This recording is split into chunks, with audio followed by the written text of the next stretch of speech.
Дякую. Колеги, починаємо нашу зустріч уже офіційно. Учасники, радий вас вітати на сьогоднішньому заході «Світ, Європа, Україна. Погляд з ЄС».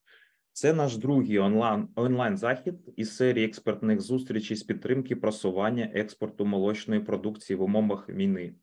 Дана серія організована спільно з державною установою Офіс з розвитку підприємства та експорту та аналітичним агентством Інфагра за підтримки Швейцарії в рамках швейцарсько-української програми «Розвиток торгівлі з вищою доданою вартістю в органічному та молочному секторах України». Абревіатура QFTP. Дякую всім, хто приєднався сьогодні, та дякую нашим Збройним силам України за можливість працювати і проводити подібні зустрічі. Перед своєю передмовою хочу швидко представити наших поважних спікерів.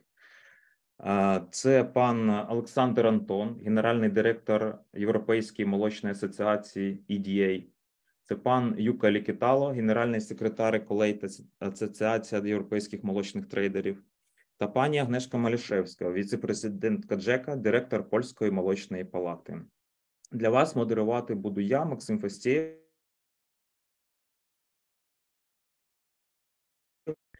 Сьогодні ми подивимось на загальні молочні тренди в Європі та світу, почуємо думку наших спікерів з ЄС стосовно торгівлі та майбутніх стосунків перспектив в форматі Україна-ЄС, Україна-Польща.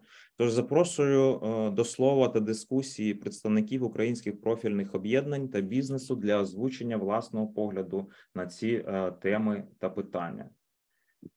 Також закликаю вас активно брати участь у дискусії і писати свої питання або якісь зауваження у загальний чат. Можете також піднімати руку під час дискусії, щоб ми вас підключили та, відповідно, ви усно змогли задати ваше питання. Отже, офіційні питання завершили, переходимо до заходу безпосередньо. Колеги, ми коли планували цей захід, не особливо не звертали уваги на те, що вчора відбувся День Європи, і в цей день у нас була дуже чудова новина. Ті питання, ті проблеми, які ми 2 тижні назад з вами обговорювали стосовно бану часткового, в тому числі української молочки в ЄС, і також представники Мінагро закликали не поспішати. Ми чекали 9 число для того, щоб Європарламент подивився на пролонгацію ввізних мит на українську агропродукцію. І вчора ця подія відбулася, і вона відбулася позитивно на користь України. Тому дякуємо нашим колегам європейським за це рішення. Ровно рік тому ми зустрічались в такому ж приблизно форматі і озвучували проблеми, пов'язані з війною, в першу чергу колапс логістики, який також не дозволяв нам експортувати ті склади, ті запаси біржових молочних товарів, які виробники накопичили за період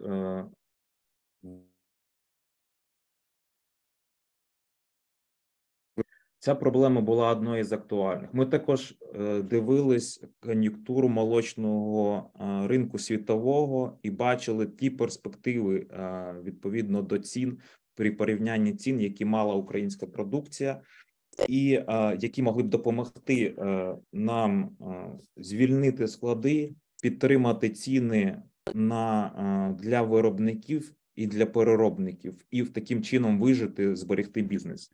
І червневе рішення минулого червня зі сторони Європейського Союзу, Європейської комісії про відміну квот і мита, no quota, no tariff policy, буквально, можна сказати, врятувала українську галузь і дозволила ті надлишки, які ми мали, вивести успішно особливо після девальвації гривні, що допомогло активізувати цей тренд на захід. І також підтримувала діяльність наших переробної галузі, відповідно, і виробничої галузі завдяки попиту. Тому я пропоную спочатку проговорити питання нашої подальшої співпраці з Європейським Союзом. І хочу запросити пана Олександра Антона, нашого спікера, сьогоднішнього генерального секретаря Європейської молочної асоціації, стосовно цих політик, як європейський бізнес дивився і минулому році, і зараз дивиться на питання зняття, наприклад, зняття обмежень торгівельних з Україною, перспективи торгівельних і взагалі перспективи кооперації молочних бізнесів Європи і України і бачення його на розвиток європейської молочної індустрії в найближчі роки, і яке місце Україна там може займати. Прошу, пане Олександр. Хороший день. Дякую, Max. Світ, Європа, Україна. That's a vast issue. The world, Europe, and Ukraine. First of all, I want to thank you, Max, for taking the leadership in that conference, for setting up that timely video call. I didn't prepare a preparation, as you asked me not to do. And I want to quote yourself. Ukraine is free, independent, struggling for freedom and independence, and there is still milk.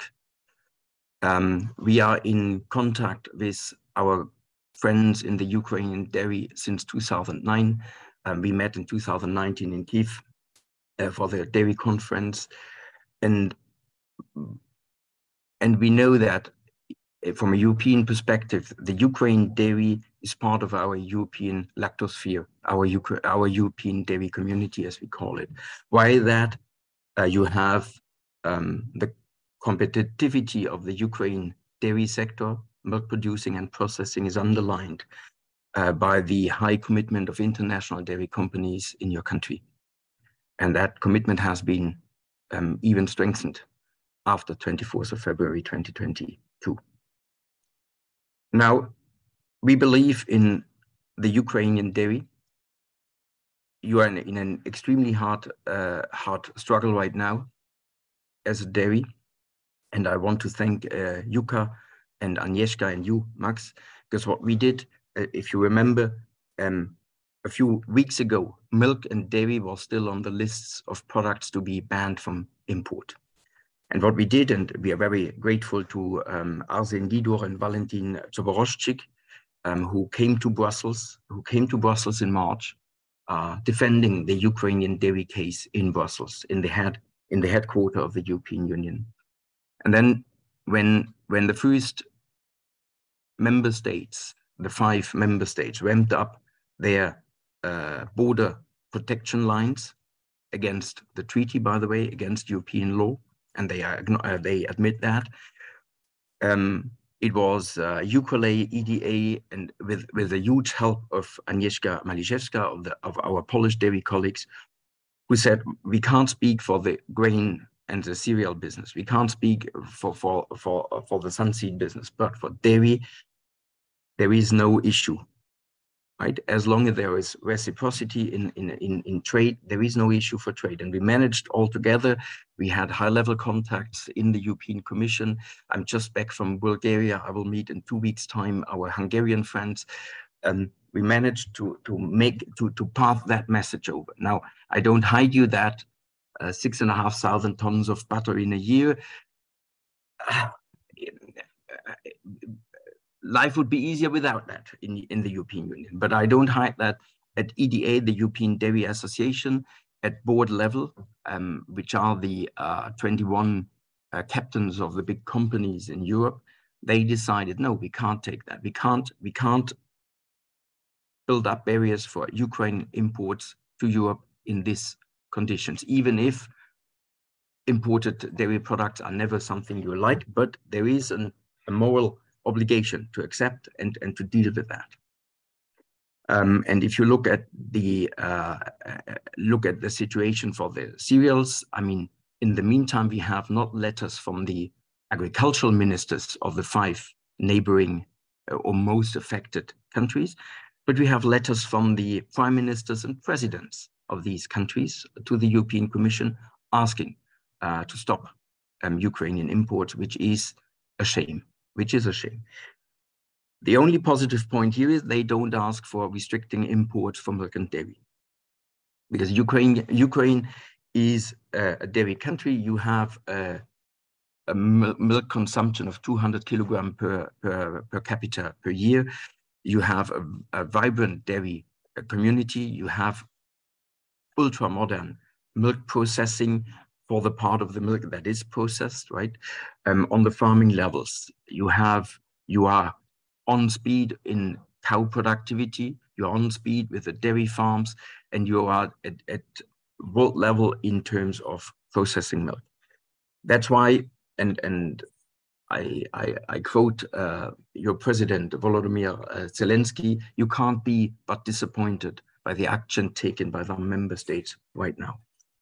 Voila, that was my introduction, and I really wanted to make very clear that we are working on the future. I mean, there is the war ongoing that we have to, from a European perspective, we have to manage. We do what we can to allow Ukrainian dairy products to come into the European Union, to prosper in our single market, and 45% of your exports have gone last year to the European Union. No quota, no tariff. That's one thing. On the other hand, we are preparing the future as EDA, European Dairy Association. We have commissioned a study, and we hope to get the study mid of June by dairy experts from Ukraine and from Europe, where we asked to draw an outlook, a picture of the Ukrainian and the European dairy landscape in 2030 under the assumption, first, no more war, and second, a full integration of the Ukrainian dairy into the European dairy. That's a case that we have today. No quota, no tariffs means full integration of the Ukrainian dairy into the European dairy, but structurally, that is on a yearly basis, renewable, that is with member states who can ramp up border barriers at any moment. And we wanted to take that barriers off and think about it. How will the Ukrainian and the European dairy industry, dairy sector look like in 2030 if the Ukrainian dairy sector is fully integrated into Europe? We will share that study with you, Max, and then it will be shared for sure with all the participants of that call. And I'm pretty confident that this outlook will be positive for both sides, right? And we really hope that Ukraine will be part of the European dairy community at that very moment, at least in 2030. And we are working, we had a first meeting on the next common agricultural policy in Europe. That is the founding policy for the agri-food sector in the European Union that is supporting European food production. And there we had a first discussion with the former State Secretary of Ukraine, Olga Trofimtseva, and members of the European Parliament on what is the impact of a full integration of Ukraine agriculture now, full agriculture, into the European Common Agricultural Policy. And that is a discussion that is ongoing, and we are really grateful, Max and Infagro, for your support here. And that's basically what I wanted to share with you as a first ideas, and happy to discuss with you later on. Дякую, Макс. Дякую, пане Антоне. Дякую. В принципі, дуже позитивне бачення. От я ще пропоную потім дискусію продовжити після виступу наших шановних інших спікерів. Також додавайте, пане Антоне, питання будь-якого порядку стосовно, можливо, якихось бачень Європи на певні питання, не тільки українські. А ми переходимо далі. Я хочу нагадати знову ж таки про ту кон'юнктуру, яка була в минулому році, про ту інфляцію, яка досі є і є важливим фактором ціноутворення на ринку світовому, да, з боку попиту, і в принципі, яка спочатку драйвала в минулому році ціни на біржові молочні товари вгору, але зараз навпаки, цей рух, цей тренд був в цьому році направлений вниз.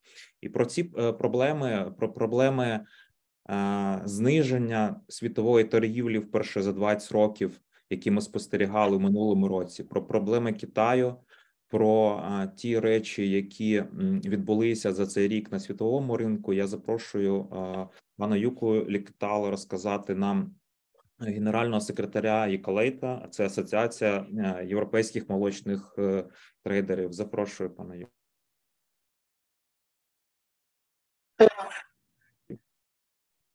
Yes, thank you very much for your kind introduction, Max, and good afternoon to everybody. Apologies for my voice, which is a little bit off, but I should manage to talk you through a couple of points regarding the global dairy market.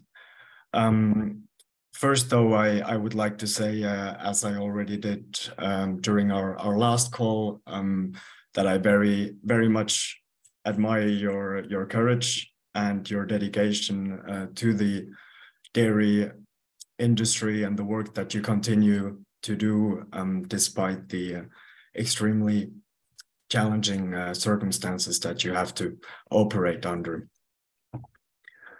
So let me just see if this works. I hope you're able to share my to see my screen there. Yeah, everything is okay. Yeah, perfect. So Max asked me to provide a brief overview of global dairy market developments and how we see things moving forward. So I will try to do that briefly and then zoom in on the trade relationship between Ukraine and the EU, even though Alexander already very well covered that bit to a large extent. So there. It's always good to start with milk production because that's of course where everything begins with. So what we have seen is that after a long period of declining output in the main exporting regions of the world, the cumulative milk production returned to growth towards the end of last year, which was a development which certainly in the EU was largely driven by the recovery of milk prices that probably outweighed the high input costs that farmers were facing. But that said, looking forward, we think that growth will, or the milk production is likely to decline again, probably go down into negative territory once more, because in the longer run, we have seen in Europe, we have some environmental constraints, structural developments that translate into lower milk output. In New Zealand, we are seeing very similar trends, and there is not the possibility for further developing the dairy sector there. Not to even mention Australia, where we have seen huge declines over the last months and years. and South America is quite a question mark as well. So perhaps with the United States being the only major producer that might continue being able to provide increasing volumes to the world market. So I think we're really in a turning point, and that we might be in a situation of global shortage of milk looking forward. Of course, everything has to do with pricing, which affects both supply and demand for dairy. And as already mentioned, those high prices, record high prices for milk, also drove the recovery of production here in Europe. And we are still seeing historically very high milk prices, even though they have been dropping over the last months. Commodity prices, though, after that big rally that you see there, appear to have stabilized. And if they turn to increase again, I think that should also support growing imports from Ukraine over the next months.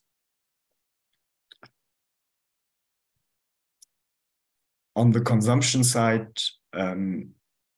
it's always an area where it is very hard to find any reliable data. Inflation was already mentioned a couple of times. That has definitely affected consumption patterns all over the world. But of course, at the same time, everybody needs to eat. So there has probably been some effect on consumption volumes of dairy, but most of the impact has been in the choice of consumers selecting lower priced products and kind of dropping the premium category. And for instance, in Europe, the sales of organic dairy products have particularly suffered. But according to the estimates of the European Commission, the total volumes of dairy consumption should not be affected that much by food inflation. But well, it remains to be seen. It's always easier to look backwards once you have the data available. Moving then to the global markets. As I believe Max mentioned already, we saw last year the first drop in global trade in about 2 decades, and that decline has so far continued in the first quarter of this year. The drop that we had in 2022 is really due to a drop in or reduction in Chinese demand, because imports of all the other main players in the world actually continued increasing. And perhaps there was a bit of an issue with milk availability as well. So I would say that probably in the short term, the lower prices that we have seen in recent months should stimulate demand again. And for the longer run, it will probably depend more on the availability of milk, how much trade there will be, than on the demand, because the demand fundamentals remain very positive, especially with the growing consumption in Asian markets. So if we look at the global trade picture from the supply perspective, you will know that it is very concentrated on the three major exporters. And as already mentioned, US is the only one among those which is expected to continue providing more milk to the global market. So the question really is, looking forward, who else will be able to fill that gap left by Europe? And by Europe, I mean the EU in its current composition, New Zealand and Australia. If we look at the developments for products, cheese is really the category that shows the most stable growth in consumption and trade. For the powders, it is a little bit more imbalanced because China accounts for a large share of that trade, and there you have a lot of ups and downs, so that affects the total volumes. But I would say in the other markets, the demand for those powders is quite solid.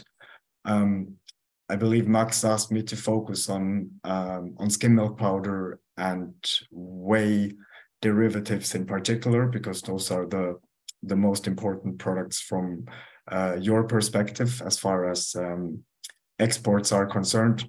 Now, I failed to do that in that I don't have any slides available, but as said, I think the decline in demand that we saw there in 2022 is primarily due to a slowdown in China.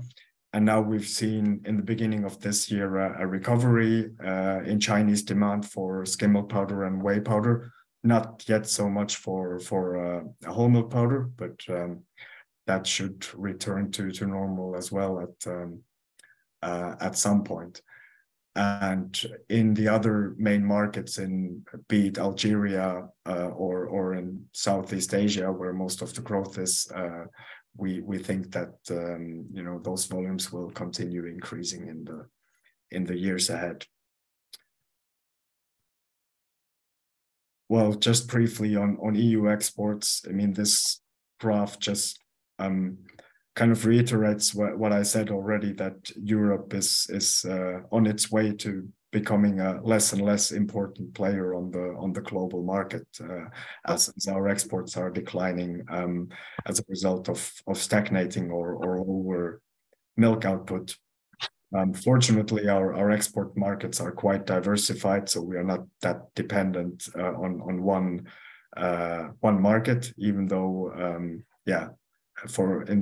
with China, it starts already to be the case a little bit.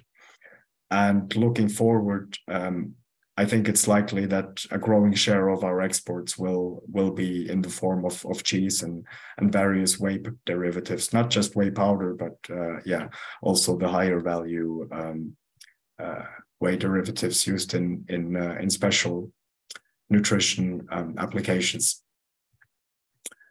Then on the import side, as mentioned already, I mean, a lot of the demand really is in Asia, and I have another slide on the Asian markets specifically, and you see here in the table that demand was actually really good last year everywhere, almost everywhere except in China. And here we see the reason for that. And in fact, in the case of China, it was 2021, which was really the exceptional year when they overstocked a little bit. And last year was kind of a return to normal. So I would say there's not too much to be worried about. But still, I wouldn't advise anyone to put all their eggs in one basket. And it's probably not wise to be too dependent on one market.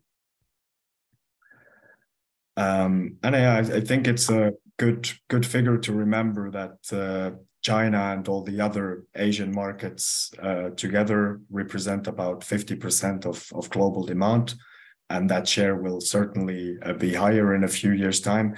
And if you then split that 50% into two, you will have roughly, one half of that 50% is China, and the other half is the other Asian markets together.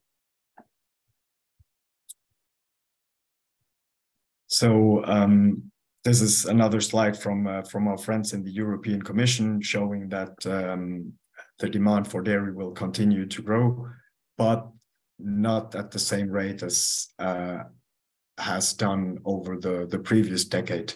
And again, that is mainly due to China, where the growth is expected to be slower. Apparently, the Commission even believes that it will decline. I would probably not subscribe to that, but we certainly won't see the same sort of increases that we have seen over the previous 10 years. So moving now to the trade developments between Ukraine and EU.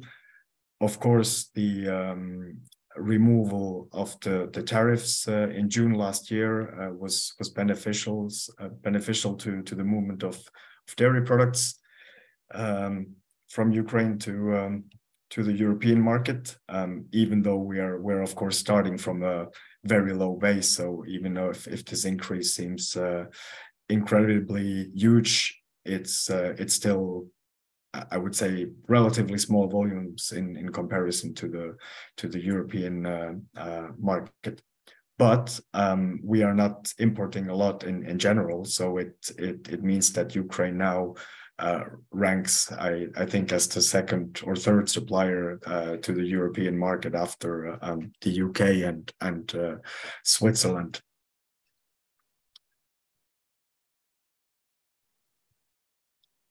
On the, I would say, the political policy side of it, Alexander already outlined the views of the dairy sector on this subject. So we are, of course, the dairy trading community is very much in favor of this free access, tariff and quota free access granted to Ukraine, and we believe that should continue. In fact, indefinitely. I think we should be moving from the current situation to some sort of a permanent free trade arrangement ahead of European membership. And as Max mentioned, thankfully, the European Parliament voted through the extension of the suspension of those import duties in their plenary session yesterday. So now it only requires a rubber stamp from the European for the Council of Ministers, and then it will be a done deal, so to say. We hope that we won't see any similar moves than what those taken by some of the member states close to Ukraine that try to limit movement of agricultural products, including dairy. And in fact, I think also the decision taken by the Commission to impose restrictions even only on those 4 products is somewhat questionable, both from a legal and certainly from an I would say ideological perspective. So some final thoughts here about the future. I think Ukraine really belongs in the European Union and should become a member state as quickly as possible. But of course, the EU is also famous for its bureaucracy, so those processes are quite lengthy, even if the political will is there. And of course, first there must be victory against Russia. Certainly, we have seen that there is in the EU, among European countries, very strong support for Ukraine's defense and the rebuilding afterwards, even though we also see that perhaps that will and that level of support is not exactly on the same desired level in all European member states. More from a practical perspective, I think that first the free trade agreement that is in place and now the ongoing tariff suspension will facilitate the future integration of Ukraine into the EU. and this in turn will bring new opportunities for exports to the European market, and more importantly, because the European market is quite saturated, to other markets around the world. And as already said, there is no indication whatsoever that the demand for dairy products would not continue increasing. So the outlook for our industry in that sense is positive. And I certainly hope that the Ukrainian industry will also be able to take advantage of that. And I think with that, I'm done and look forward to the discussion. Thank you very much. Дякуємо, Юко, за цікаву дуже презентацію. Ми ще поговоримо про перспективи України і відносини Україна-ЄС. Я хотів би, пана Юко, одразу таке операційне питання стосовно світової торгівлі задати і проблеми, які мають сьогодні і трейдери, і українські експортери. Це надлишок сухого молока і сухої сироватки, які є відповідно і на складах наших виробників, і вони сформовані за рахунок низьких цін і попиту світового глобального на ці товари, але це не є проблема тільки в Україні. Да? Ми бачимо цю ж проблему, наприклад, і для європейських виробників, тобто експортерів, і також ця проблема є актуальна і для наших північних агресорів Білорусі, Росії, які мають великі рекордні надлишки сухого молока. Тобто це глобальна проблема. І я хотів би почути, наприклад, які думки у вирішення цієї проблеми є у європейських трейдерів, і які, можливо, регіони можуть абсорбувати ці надлишки глобальні. Бо ми бачили, наприклад, минулого року Китай знизив суттєво потребу через ковіди, через інші питання, які ви зазначили. В кінці року Південно-Східна Азія виросла і трошки замістила попит світовий, але в цьому році, на початку, Південно-Східна Азія виглядає дуже слабко. Наприклад, останній місяць та ж Алжир і Близький Схід роблять погоду на світовому ринку. Який регіон зараз є актуальним і як може вирішитися проблема надлишків дешевих і низьких цін на сухе молоко і сиворотку? Яка ваша думка? Дякую.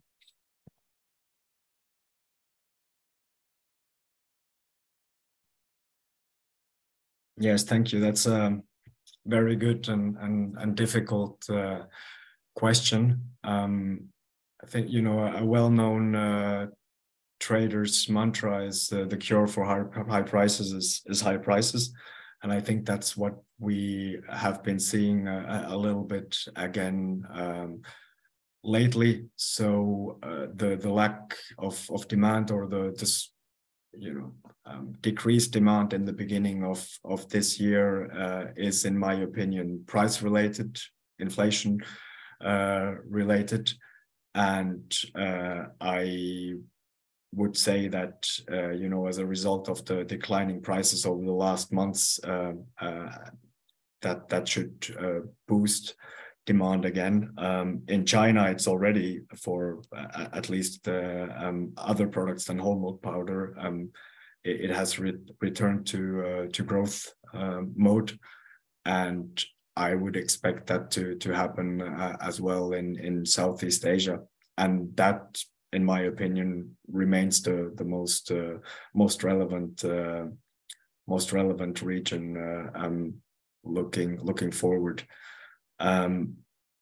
And there is definitely, among the European trading community, I just spoke to a big player among our members yesterday, who is again trying to buy product from Ukraine, and he was asking about whether there are still some form of restrictions at the Polish border. So there are constantly, operations ongoing. So there are, like always in the dairy market, ups and downs in supply and demand and the price levels. But I think it's just a matter of a couple of months, and the longer term direction is pretty clear. So I'm not worried about the demand side that much.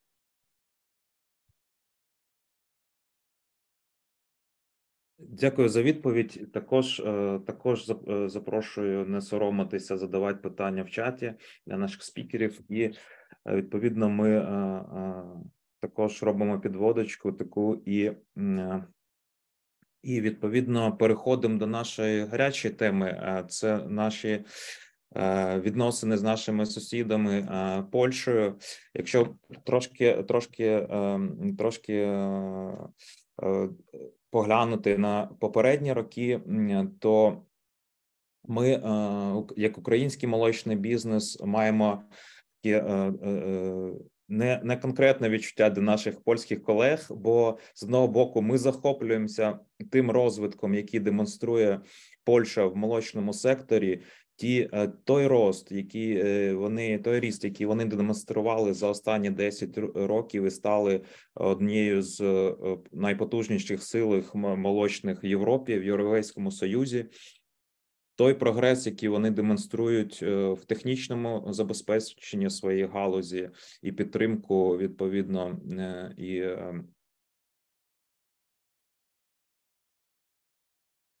мають. З іншого боку, ми, як сектор, спостерігали останні роки зростання імпорту зі сторони Польщі. Він, відповідно, для наших молочників був не дуже позитивним, так? Але ситуація з повномасштабним вторгненням Росії в Україну минулого року повністю перевернула ці тренди. Ми почали минулого році навпаки експортувати продукцію, і в тому числі через Європу і в Європу.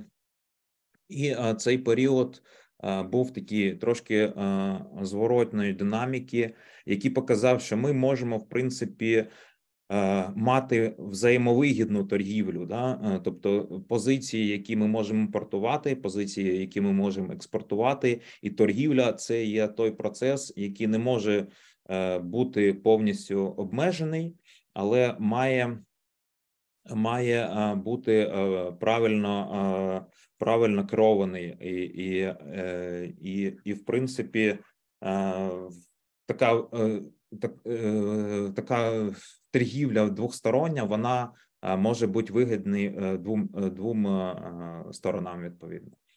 Але місяць назад ми бачили загострення наших таких відносин молочних. Я пропоную про це розказати, про ці відносини, про цю проблему, яка стала несподіваною і для польського молочного ком'юніті спеціалістів певною мірою. Тобто я кажу про заборону і зі сторони Польщі української молочної продукції, яка була, я ж кажу, несподівана. І я хочу запросити до слова пані Агнешку Малішевську, директора польської ізби млека. Це організація, одна з найбільших професійних в Польщі. Я хочу запросити і зробити таку підводку, до чого несподіванкою для переробників, для професіоналів. І я знаю трошки більше про цю кризу, яка була з січня в аграрній сфері, і в тому числі Польщі, і в молочній.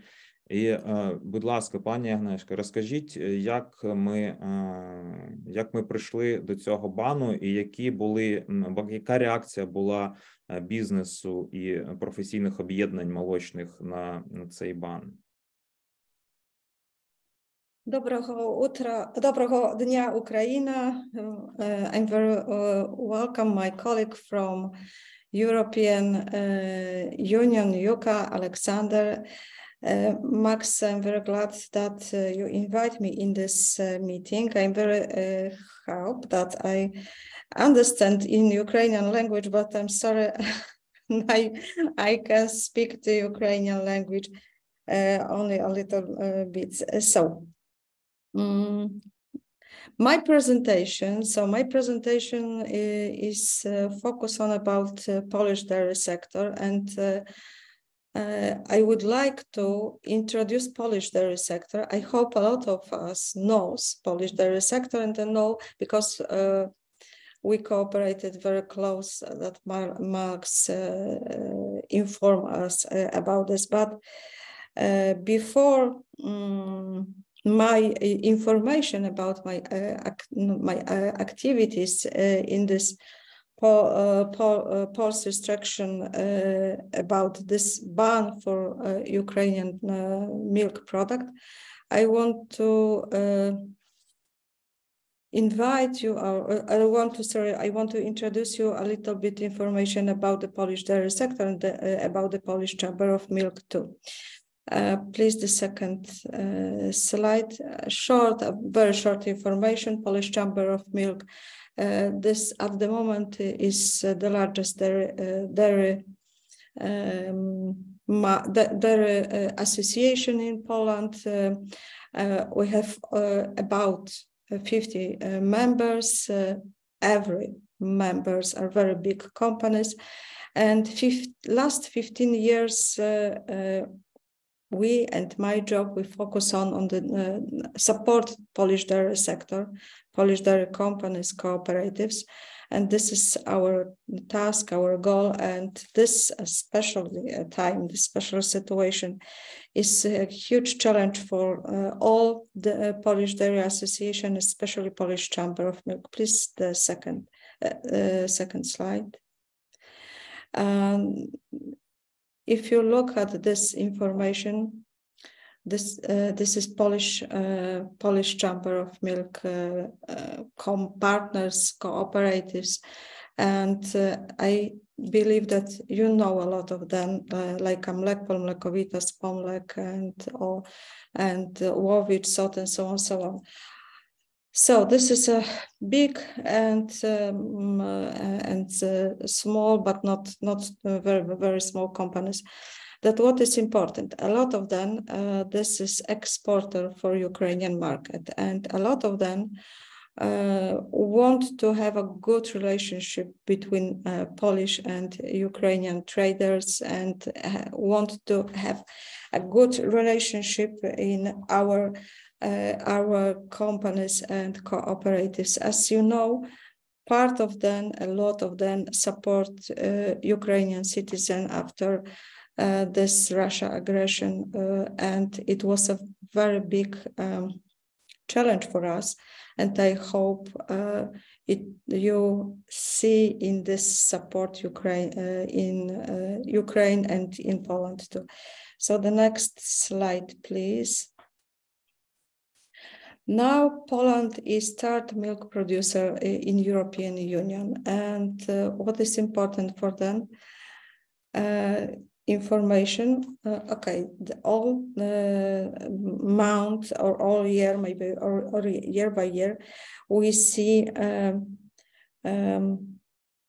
information about increasing of milk production in Poland.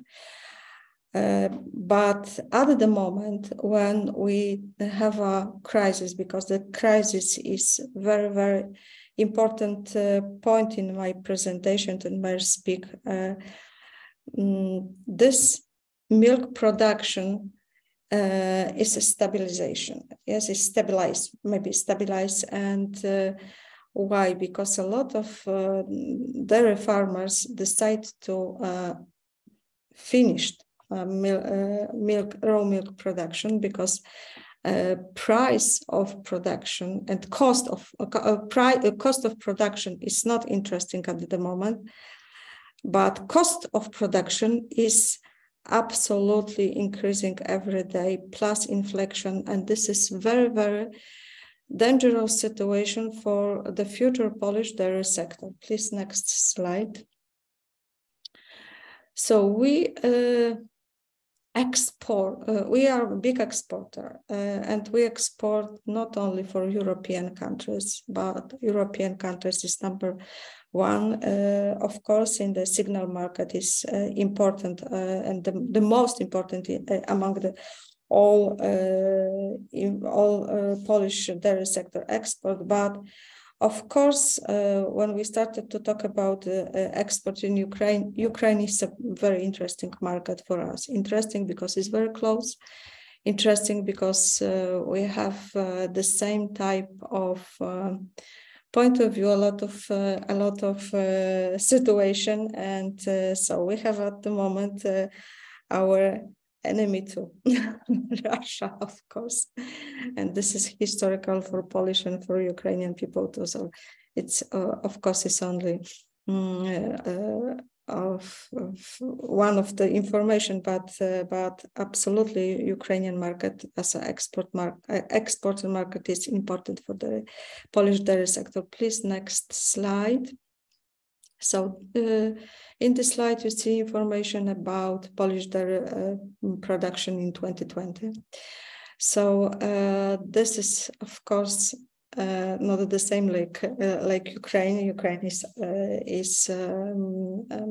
big exporter, not too big like Poland. For example, for this reason, we, of course, we're looking for all time the new market. For export and new market for to discover or European countries and discover of all the world for to doing business for Polish dairy with Polish dairy sector. Next slide, please.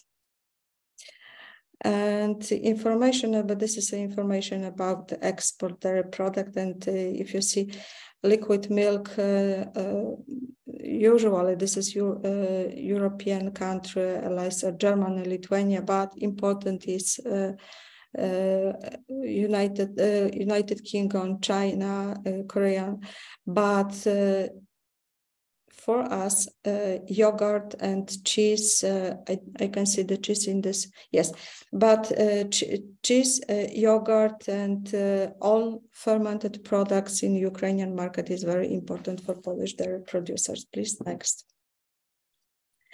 So, and after 19 April, when the European countries, Ukrainian countries and Polish countries was surprised by this information about import from Ukraine to Poland and from border bans. It was surprise for everyone. So, okay, we saw the last time, we saw the information from the farmers about the crops problem in Poland, about the problem with full of stocks and so on, but we didn't have any. We inform our government about the problem with milk and milk product and export, import and trading about this topic. So that this situation, I want to headline this in this situation where then dairy products was located in this list of the border ban. Dairy products located in this list. It was a huge surprise for us, for Polish dairy producers and for Polish dairy sector all. And next day after this information, I contact with previous Minister of Agriculture,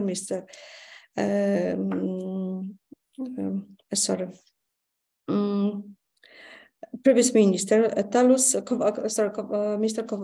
Kowalczyk, and I gives them information about so that this situation and this ban will be very bad for Polish dairy sector because it's a real situation that the mirror rules for the Polish dairy milk will be used by the Ukrainian government.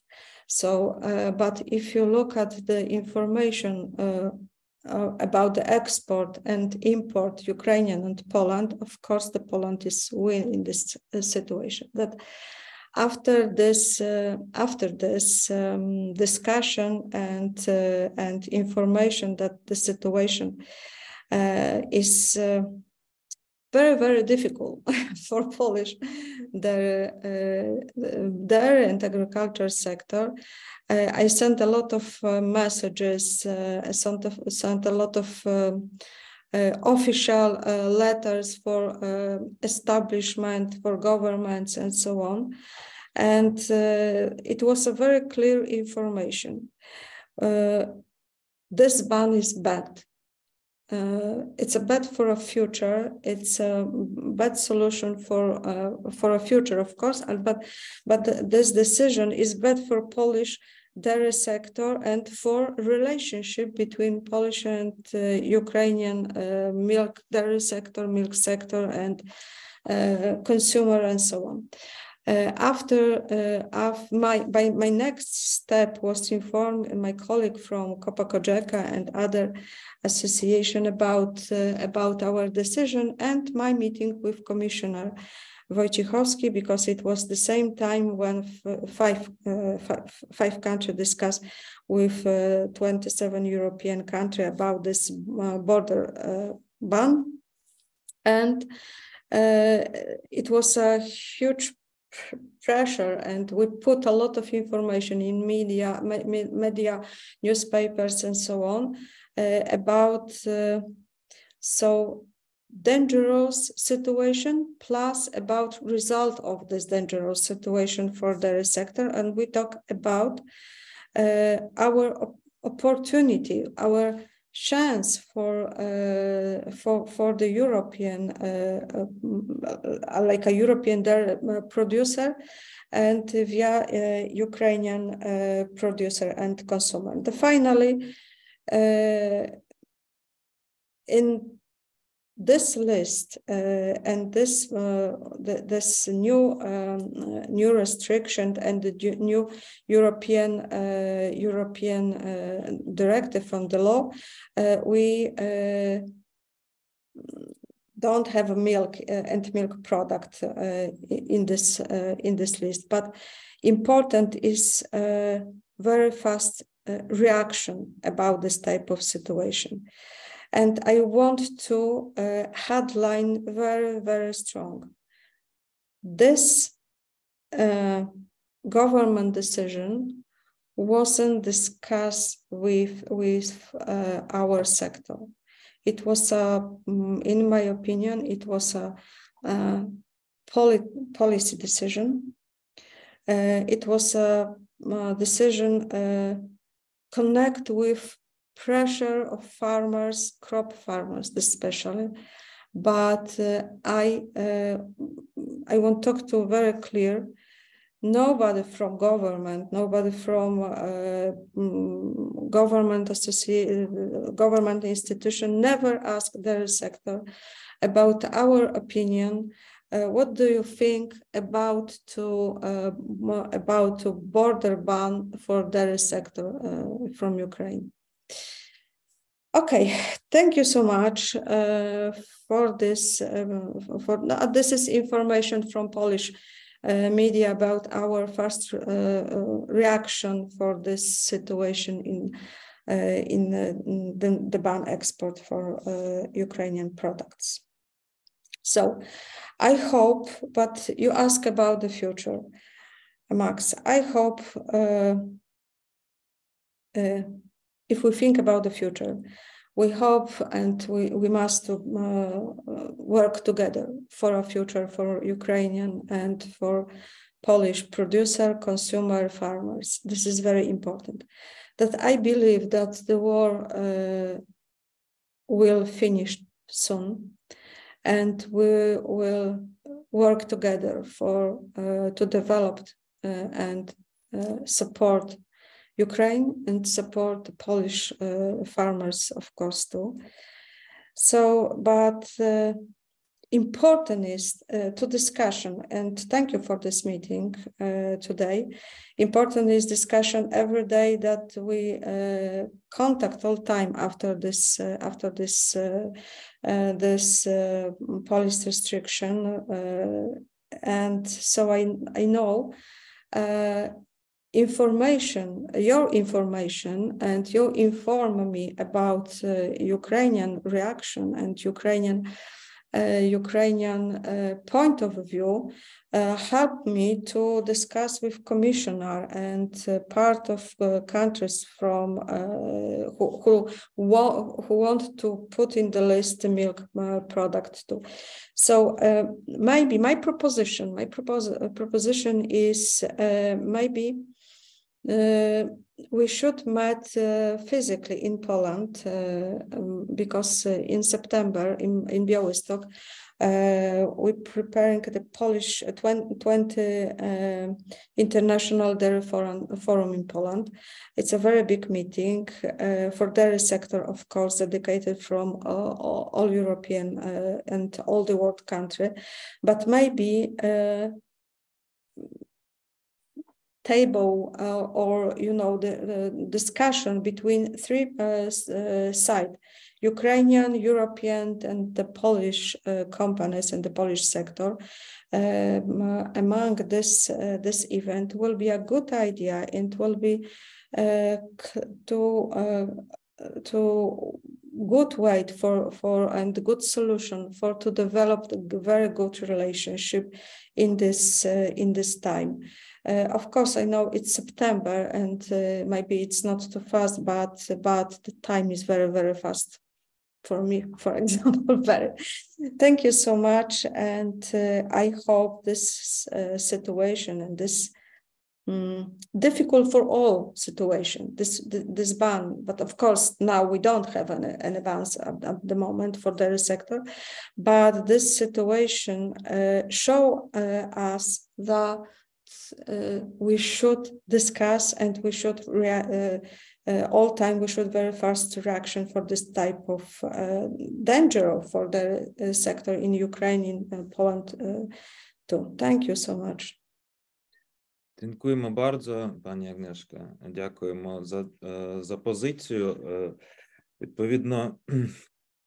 Відповідно, ще є там деякі питання стосовно страйку польських перевізників, але було обіцяно, що вони на днях мають закінчитися, і ми сподіваємося, що ті контракти, які були ще в квітні закладені на експорт і реекспорт українських молочних товарів, будуть виконані. Дякую. Нам також, я хотів пару слів сказати стосовно польського питання, можливо, тут також потім дискусія доєднається.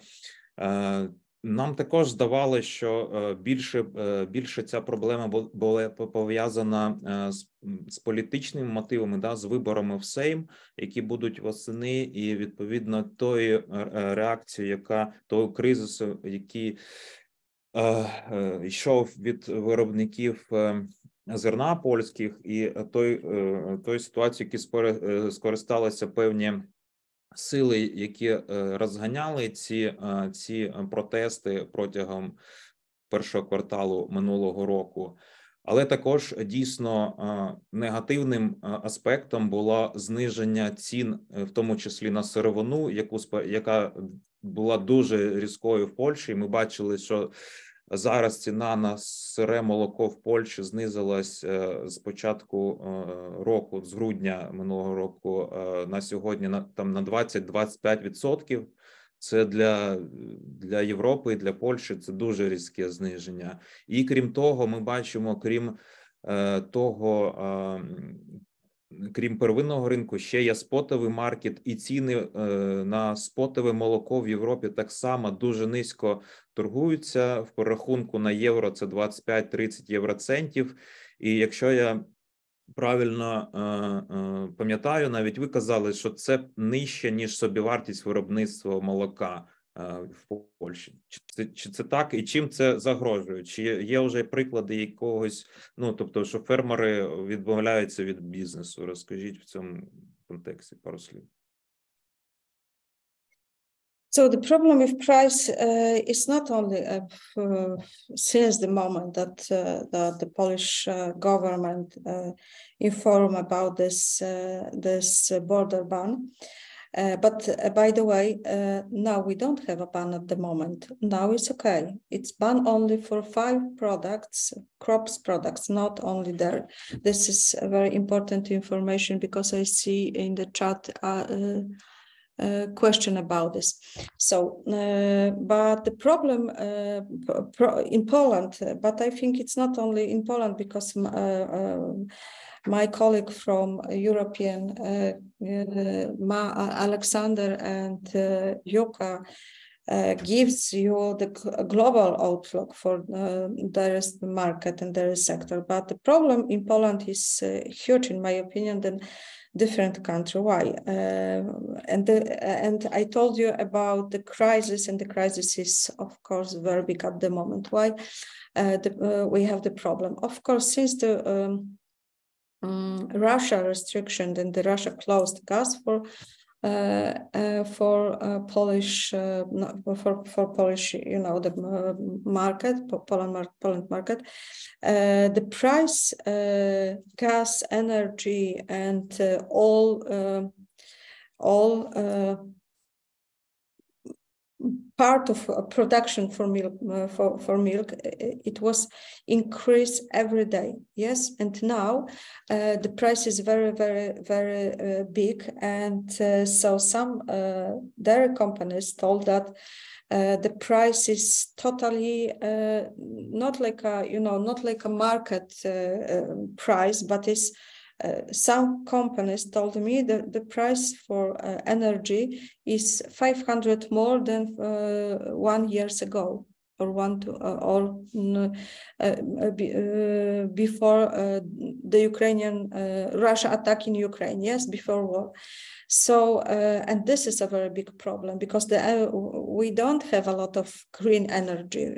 We using traditional type of energy in Poland, and the price is a very big problem at the moment. The second, we can see any good price for cheese, and the price since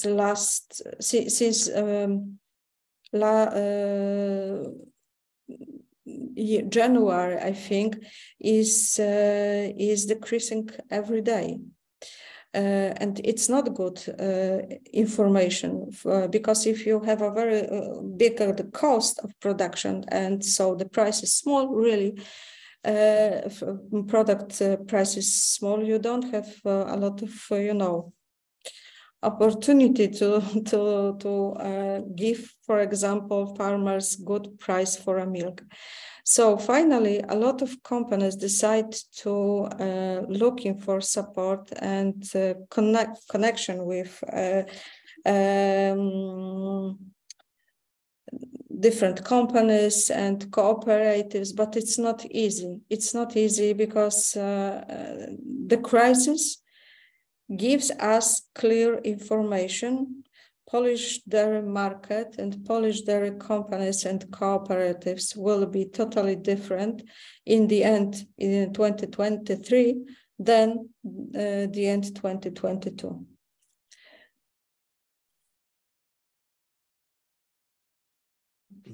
Thank you, пані Агнешка. Дякую, пані Агнешка.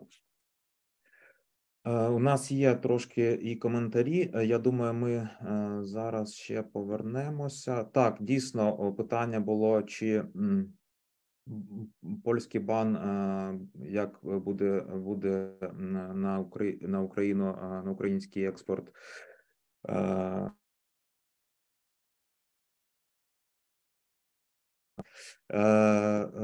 Пан Юка питає, чи є офіційна комунікація з сторони Польщі, що бан знятий. Є ця комунікації, і є також офіційні листи для польської митної служби, тобто там в мене десь збережені документи, я в чаті зараз поділюся. Відповідно, є регуляція зі сторони Єврокомісії, стосовно яка має повноваження для виконання для 5 членів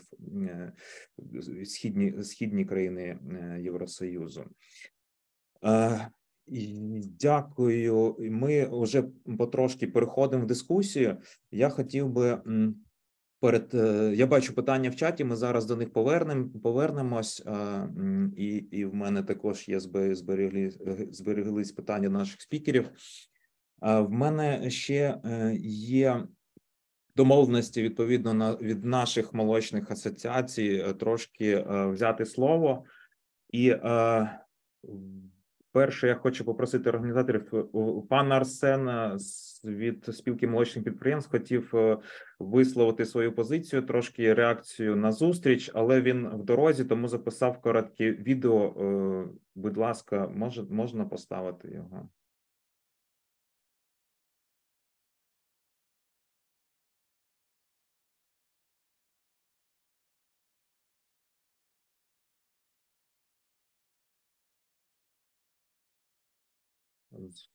Звук трошки додати.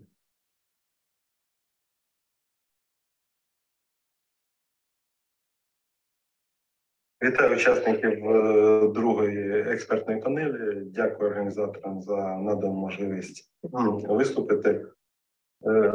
Радий вітати своїх друзів, колег з Європейської молочної асоціації, Олександр Антон, Польська молочна палата, Агнешка Малішевська. Дякую вам за підтримку, за комунікації. Дуже приємно з вами працювати і вершувати. Спілка молочних підприємств України, вона налічує близько 50 членів, до складу якої входять як виробники молока, так і переробники. Основне, що турбує зараз їх членів, це стабільність і збереження в об'єктивно тих умовах, в яких знаходиться і Україна, і світові тенденції вони мають теж неабиякий вплив. Спілка комунікує з органами державної влади, представляє бізнес, доносить ті питання, проблематику,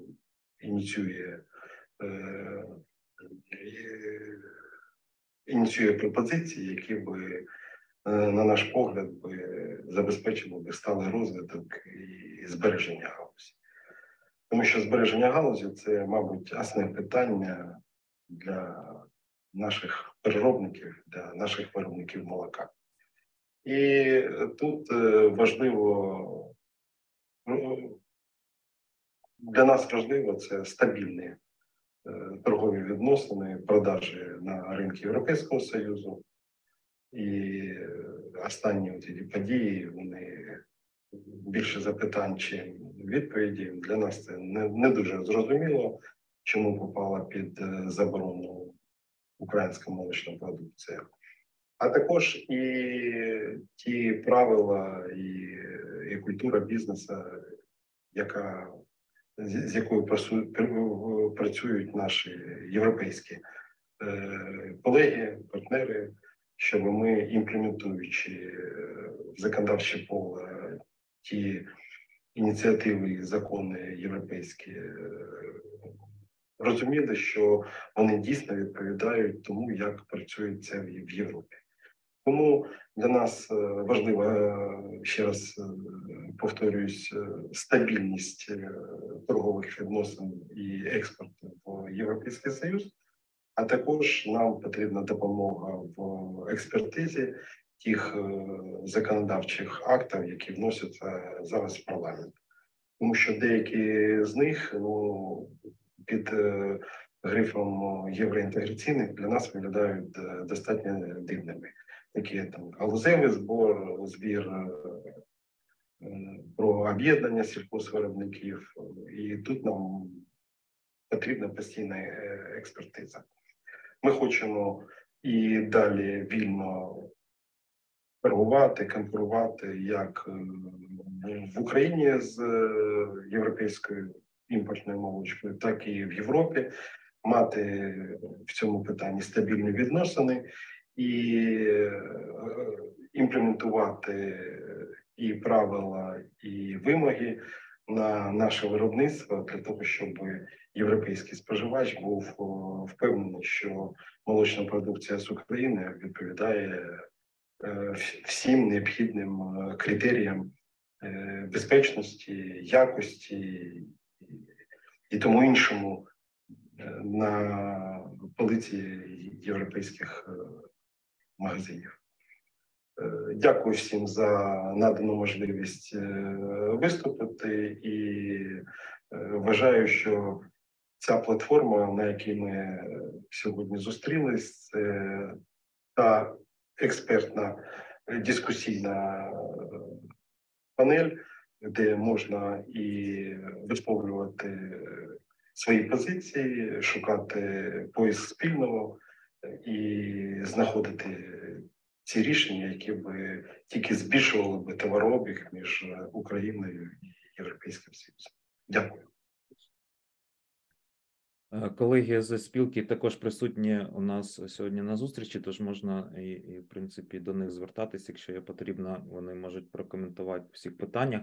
Я також хотів надати слово Асоціації виробників молока України, запросити Ганну Лавренюк до слова, також відповідно позиції виробників молока українських і відносин в рамках співробітництва з Європейським Союзом. Пані Ганна, запрошую.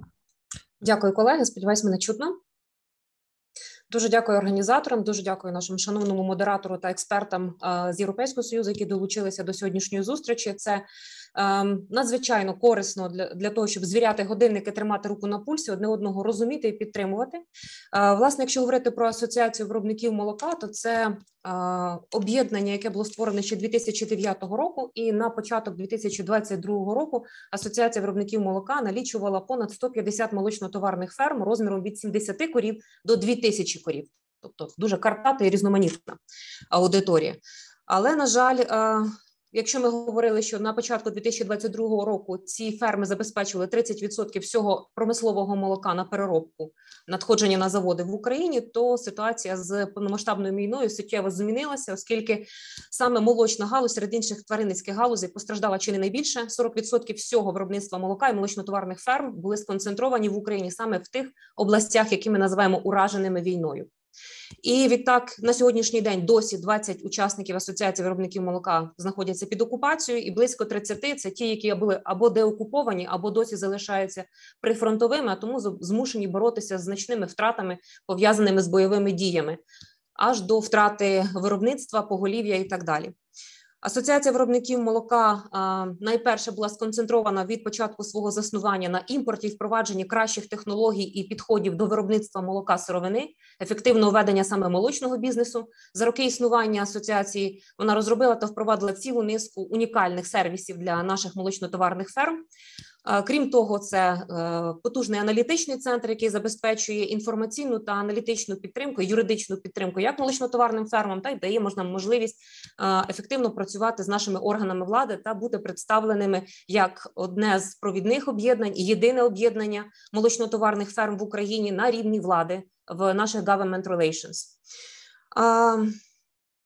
Маю зауважити, що в першу чергу зараз Асоціація виробників молока пов'язана навіть не стільки з попереднім своїм досвідом роботи, з технологіями, сервісами та захистом інтересів наших виробників і законодавчою роботою, скільки з гуманітарними проектами для того, щоб допомогти молочно-товарним фермам вижити і галузі відновитися. Тому, користуючись нагодою, хотіла б ще раз одному з організаторів сьогоднішнього заходу у програмі QFTP і Фібл подякувати за те, що ви були серед перших, хто відгукнулися на заклик про допомогу таким підприємствам, як гуманітарним напрямком, так і технічними заходами, консультаціями. І зараз продовжуйте з нами цей шлях. Крім того, ми сьогодні згадували вже неодноразово початок війни, перші місяці, коли в нас були поламані всі логістичні ланцюжки, і молочно-товарні ферми змушені були працювати не на продуктивність, а навпаки на скорочення надоїв, виливати молоко, і незрозуміло було взагалі, яким буде наше майбутнє. Тому хотіла ще раз би подякувати також і тим заводам, які попри наші часто непорозуміння або перетягування десь ковдри на ринку, тому що в Україні в нас не представлені, на жаль, кооперативи класичного європейського зразку, тому і виникають такі, напевно, дискусії. Так от ці заводи також відгукнулися дуже швидко, оперативно на наш заклик переорієнтації молочних об'ємів, і, власне, це дало можливість цілій низки молочно-товарних ферм вижити також. Хоча було незрозуміло ні для молочно-товарних ферм в той час, чи вони отримують розрахунок за поставлене молоко таким чином, і для молочних заводів не було зрозуміло, чи вироблену продукцію вони зможуть якимось чином коли-небудь реалізувати. Однак, ще раз це доводить, що діалог та спільна робота однозначно допомагає вижити в цих складних світових умовах, в яких ми всі разом з вами опинились. Якщо говорити про, власне, яким би чином ми бачили би співпрацю з Європейським Союзом та Європейською молочною спільнотою, найперше, знову ж таки, слова подяки. Дуже дякуємо всім європейським молочним асоціаціям, які сьогодні представлені, за вашу дуже активну позицію. І саме завдяки вашій активній позиції та діалогу вдалося не тільки зняти обмеження на експорт української молочної продукції, що є визначальним для виживання не лише заводів, а й для виживання ферм, збереження робочих місць, соціальної стабільності в Україні, взагалі нашого шансу на перемогу, тому що на сьогоднішній день саме молочно-товарна ферма є ледь не ключовим джерелом обігових коштів для аграрного виробника. І також хотіли б вам подякувати за вчорашнє рішення про продовження безмитної безквотової торгівлі. Напевно, з цього варто було б і почати. Це ті торгові умови справедливої співпраці та діалогу, які нам дуже важливо зберегти. Якщо говоримо про безмитну та безквотну торгівлю, то це те, що має тривати не ще 1 рік, а як мінімум 3-5 років. А в майбутньому, коли ми інтегруємося до європейської спільноти, взагалі стати нормальною практикою. Оскільки на сьогоднішній день це є важливою умовою і фактором для українського молочного бізнесу, для виживання в умовах активної фази бойових дій, а також для відновлення в умовах після війни. Це потребуватиме дуже шалених ресурсів, коштів та зусиль усієї молочної спільноти. І, звичайно, ми хотіли б також наголосити, що так, ми дуже активно працюємо попри війну для того, аби інтегруватися в молочну спільноту Європи. І для цього нам треба виконати ще дуже багато задач і умов. Відтак, ми дуже розраховуємо і на фінансову, і технічну, експертну допомогу наших європейських колег для того, аби завершити ці процеси. І не тільки для відновлення галузі, а й також для повного впровадження європейських вимог стосовно забезпечення безпечності і прослідкованості виробленого молока, сировини та готової молочної продукції. А для цього нам ще потрібно не тільки впровадити законодавчі ініціативи, а й також вибудувати цілу інфраструктуру сервісних послуг в Україні. Це і мережа лабораторних центрів для контролю безпечності якості молока, це і генетичні центри та інтеграція української племінної справи до європейської племінної справи. Це навіть мережа підприємств чи заводів по утилізації побічної продукції тваринництва, яке стало для нас сьогодні викликом в Україні. Тому ми дуже розраховуємо на таку співпрацю з європейською спільнотою, а також на спільні інвестиційні проекти в Україні, як у виробництві молока, тому що в Україні в нас резерви ще далеко не вичерпані, і Асоціація виробників молока була і досі залишається партнером Світового банку в проєкті «Розвиток молочної галузі України» по створенні референтної зразкової моделі ефективної молочно-товарної ферми та загалом ланцюжка виробництва-переробка в Україні. Бачимо і до цих пір чуємо коментарі наших партнерів з Міжнародної фінансової корпорації та Світового банку, що Україна досі залишається однією з точок, яка може стати в Європі майданчиком для ефективного виробництва молока. Власне, спільні інвестиційні проекти в цьому напрямку з європейською спільнотою були б дуже помічні як для відновлення економіки України після війни, так і, власне, для підтримки європейської спільноти, європейських споживачів. Ну і, звісно, аналогічно спільні інвестиційні проекти і в галузі переробки молока, сучасні заводи. Тому я впевнена, що ця зустріч має бути дійсно не останньою. І, як зазначила пані Агнешка, вона має бути не тільки онлайн, тому що нам є дуже багато чого обговорити. Дякую. Дякую, пані Анна. Я думаю, так, пані Агнешка одразу запрошую. Yes, thank you. Thank you for this, for your speech and for your information. So, of course, my mistake because different type of milk production organization is in Poland. In Ukraine, in Poland, of course, 80% of the milk is there cooperatives. Then farmers are owners. So I met with my Ukrainian colleague every week, and information about to support is very, very clear. It's the same like before the Polish Association in European Union, that we want to information, we need to inform, and my Ukrainian colleague said, we need to more information about developing quality scheme, food security scheme, and because quality and food safety is the most important at the moment in this discussion. And they want to and expect to changing information, to sharing knowledge between Polish and Ukrainian partners. And I think as a Polish Chamber of Milk and Ukrainian Dairy Association, this is a very important task and a very good topic to develop together future for Ukrainian and Polish dairy companies and cooperatives. And of course, I'm very open for this type of discussion and to doing together meetings. And for this reason, I told about this dairy event in Poland. I sent Max you more information, and you was in this conference. So I send you more information, and please give your colleague more details about this event in Poland. But at the moment, when we talk about the future, because we should think about the future positively, we think about the future, this awful situation in Russia attack in Ukraine will finish soon. I hope and I believe that it's finished soon. And after this war, now we have a platform for discussion, but after the war, we will be ready to start with full of power to developing Ukrainian and sector and dairy sector, and very close cooperated with Polish dairy sector too.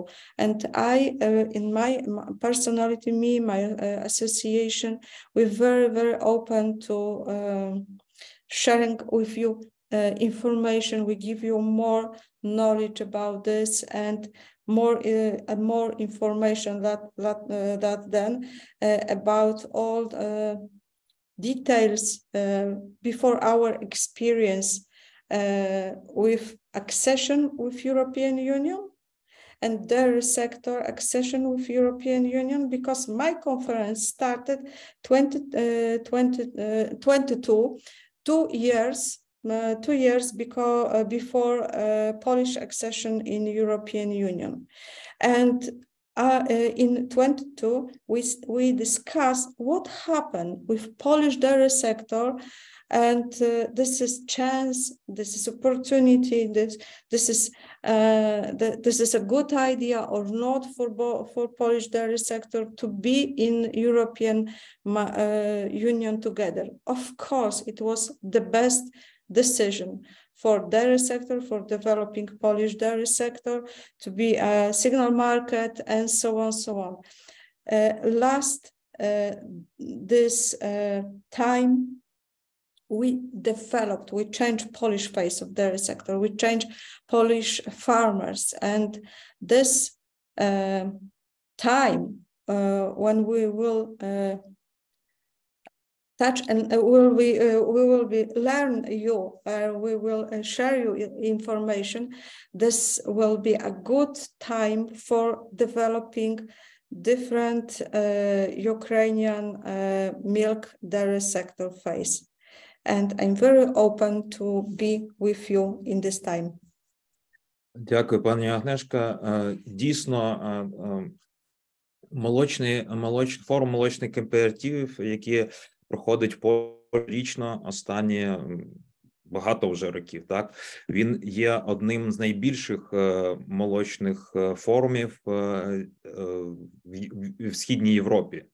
І він об'єднує не тільки операторів польського ринку, а також і представників з Брюсселя. Тобто наші інші гості були на минулих заходах, і завжди і EDA, і Ecolate представлені на зібранні в Польщі. Тому дійсно це чудовий майданчик. Я думаю, українська молочна галузь ще подумає, як скооперувати, можливо, зробити якийсь українсько-польський стіл, з представниками багатьох спільнот бізнесових молочних України на цьому форумі. Тобто це гарна ідея для того, щоб подумати. Також, відповідно, ми запрошуємо і наших сьогоднішніх спікерів відвідати Україну офлайн чи онлайн на майбутніх молочних зібраннях, які будуть відбуватися в Україні.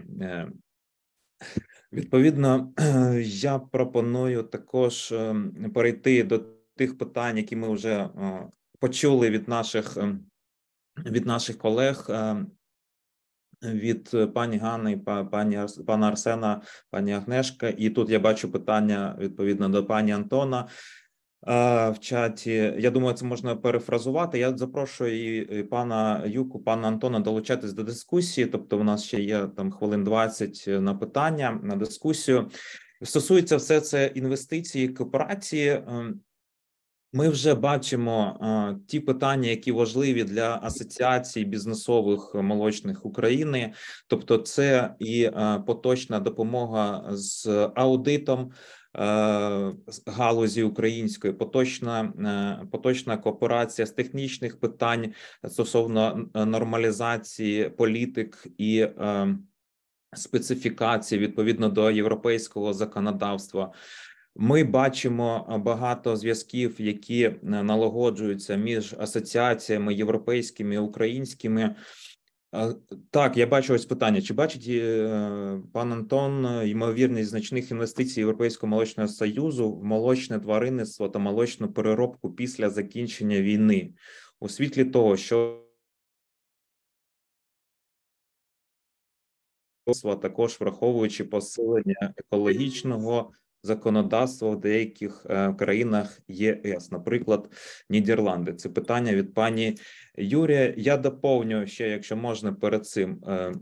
Тобто, я загалом не тільки про інвестиції після війни. Тобто, ми розуміємо, що великі інвестиції можуть прийти дійсно не тільки після завершення війни, а після забезпечення гарантії безпеки для України, для бізнесу, а також для забезпечення гарантій інвестицій для інвесторів. Тобто для цього потрібні законодавчі реформи. Тільки після цього ми можемо спілкуватися про якісь проекти суттєві, які залучають серйозні. Але ті ініціативи, які вже маємо зараз стосовно і аудиту, і технічних питань, і вони вже мають право на існування. І я хотів запитати наших спікерів, як ви бачите, звісно, тут ми маємо ще сказати про торгівлю, то що це є ключовий і самий такий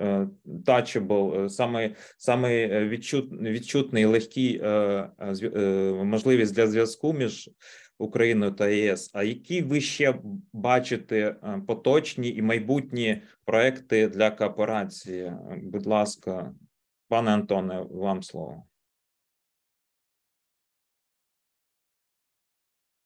Yeah, thank you so much. So first of all, thank you, Agnieszka, because what the Polish dairy community did over the last 20 years, since 2004 when they joined the European Union, is just amazing. And I'm old enough, I'm long enough in the business. I remember when we started in the European Union back in 2001, 2002, Agnieszka, you recall that, to set up seminars, meetings with the Polish dairy community in order to align on European legislation, to explain, to discuss, etc., etc. And what the Polish lactosphere did over these 22 years now is really amazing. I mean, the Polish dairy community is now the state of the art in the European Union in terms of performance, in terms of standards. So that is really something that has to be underlined. On the other side, not all new member states, not all member states that joined the Union have had that same experience. Let's be very clear. It's really a standalone. It's not really standalone there, but there are the Czech Republic, Slovakia, Slovenia. They did a fantastic job. But there are other countries, members of the European Union, where the dairy sector did not develop as we would have dreamed of, and wished. And there is no reason why the Ukraine dairy sector should not develop as the Polish did over the last 20 years in the future. When it comes to investment, you know that we have 3 European dairy companies, for the time being private dairy companies only, that are active in the Ukrainian market at different levels. And you know, they all stepped up their investments in the last year to maintain the production or to rebuild the production. And I don't hide you that there are several major players in the European dairy community that are assessing the opportunities of the Ukrainian dairy sector in order to invest as soon as time allows. Now, when it comes to the accession process of Poland, and that will be, I think, a really a blueprint for the Ukrainian accession in the dairy market, is really to get together to talk about the audit systems existing in Ukraine, and the standards existing in Ukraine, which are all based on the Codex Alimentarius. So they are all fit for international markets. The milk processed at industrial level in the Ukraine is basically all fit for international markets.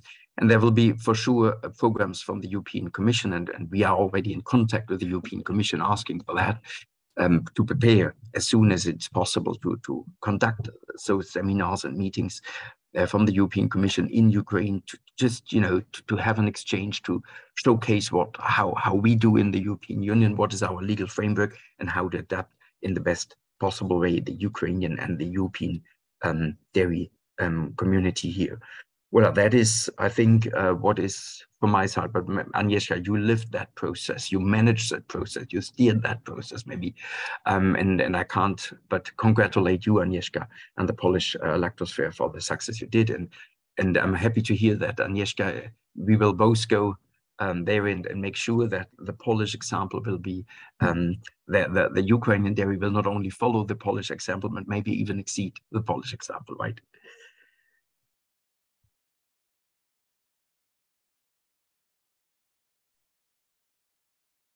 Дякуємо, пане Антоне. У нас ще є питання трошки таке прикладне. Стосовно продукції молочної доданої вартості, як, наприклад, йогурт, десертна група молочна, да? Що треба зробити і на чому сфокусуватися українським виробникам, щоб вийти на європейський ринок рітейлу з йогуртно-десертною групою продукції? Ну, я думаю, тут питання таке більш... Не знаю, якщо хтось з спікерів хочуть на це відповісти, будь ласка. So thank you. I'm not technology. I'm not processors, but so if you have a good quality product, if you have a unique product, if you have a good idea to doing a business, so I think you have all. But of course, products, high quality products is very, very important at the moment. But so if you want to more information about this, maybe about what sell the product, what is the idea for marketing the product. Maybe this is a good idea to prepare the special workshop with marketings staff with from our companies, cooperatives. But I think this seminar is not dedicated about this, and I want to thank you, Alexander, for your good opinion, good word about me. But I'm only support my their companies and cooperators, but very hard work since this last 20 years. It was hard work companies and cooperatives, people and farmers, of course, who who see future, our future among European countries, who see chance, who see lights in the tunnel, and who believe that European markets and European area, signal market, it's a good opportunity for us because we don't have any. After communism time, we know what is to be very close Russia system, and we don't understand that Russia and Russia system and point of view for a future is not good opportunity for us. We understand that our way, our road is only be together with European Union country, and we was very determined to be part of this family, especially dairy sector. As I said, dairy sector phase totally changed. We have now very high quality products, very good manufacturers, farms, very modern, and of course we know that this type of way and this type of future is dedicated for us and for Ukrainian dairy market too. And for this reason, we want to support Ukrainian dairy sector. Maybe if I may, just on the yogurt question, it took, Agnieszka, you will agree, it took quite some time for the Polish dairy industry to get a foot on the European market outside Poland. That takes time. I remember, and I'm very happy because last week I've been to Germany, and the drinking milk there in the supermarket shelves came from Poland, right? So in the meantime, that's a normal procedure. And then there is the issue of the Ukraine retail market that is very much in Ukrainian brands. You don't have European retail brands. I think Spar is, I think, the only one present in Ukraine, but the rest is all Ukrainian, Eco, Delicat, Buffet, you name it.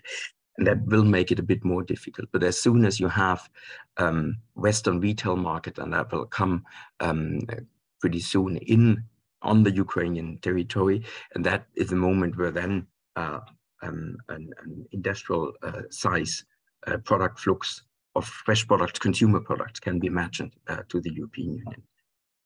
Well, and the last point, if I may, Max, is just what I see is we are not only fighting. I mean, Agnieszka, Jukka, and myself, we really stood up together with SMPU, with Alvin Dido and his colleagues to make sure that dairy and milk gets off the list of the trade import restrictions.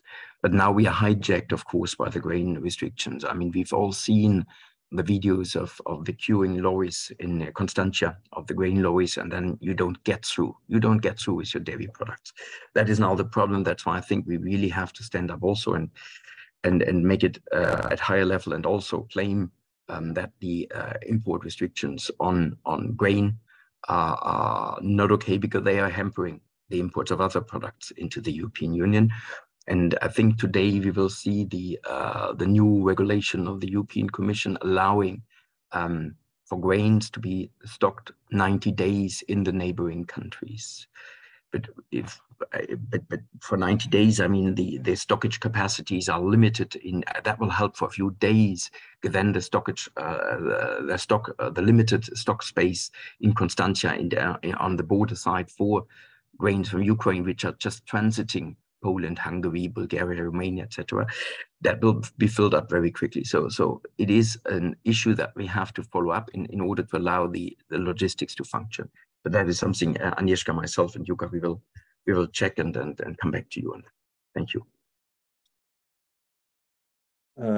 Дякую, пане Олександре, Антоне, за коментарі. Дякую, пані Агнешка. Я кидаю, було питання стосовно файлів, які стосуються заборон і відміни заборони, точніше, тобто зі сторони регуляції Єврокомісії, і також зі сторони Польщі, да, також, що це офіційне звернення для митних органів стосовно того, що бан знятий на імпорт української молочної, в тому числі, продукції. Дякую, колеги. Будемо потроху завершувати. Я хотів ще раз звернути увагу на те, що на прикладі сьогоднішніх спікерів і їх думок ви бачите, наскільки Брюссель, Європа відкрита до комунікації, до прагнення України іти на захід. Ви бачите на прикладі Польщі, що це можливо, ви можете комунікувати відповідно з польськими колегами стосовно цих практик, які вони мали за минулі десятиріччя. Ви бачите, як трансформувалась польська галузь, коли вона вступила в ЄС, і я також недавно спостерігав там аналіз зміни ВВП Польщі, да, якби вона не вступила в Європейський Союз, ВВП був би набагато нижчий, ніж то, що Польща має. Стосовно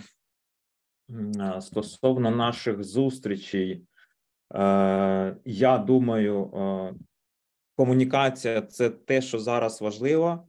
Ви бачите, я думаю, якщо б була більше комунікації зі сторони і українських політичних кіл, і бізнесових, відповідно, не було б цього бану, насправді. Я закликаю всі асоціації, всі об'єднання і бізнес вчасно комунікувати з нашими, в тому числі, гостями і партнерами в Європі. Я думаю, ми будемо потрохи цей інформативний гап знижувати, і відповідно наші якісь бачення будуть зрозуміли Європі, а Європі будуть зрозуміли українські прагнення. Дякую, колеги. Я хочу ще раз нагадати, що презентації та відеозаписи будуть надіслані учасникам. Знову ж таки, є під наші серії є спеціально підготовлені інформаційні бюлетені від Інфагра, які відповідають тематикам наших зустрічей. Вони на англійській і на українських мовах. Я нашим спікерам скину англійську версію. Я думаю, їм буде цікаво подивитись також. І запрошуємо взяти участь в третьому онлайн-заході з серії експертних зустрічей, який відбудеться 24 числа травня.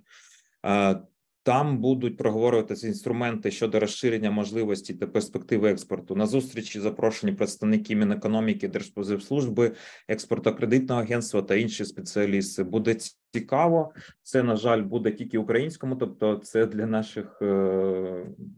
наших слухачів з України.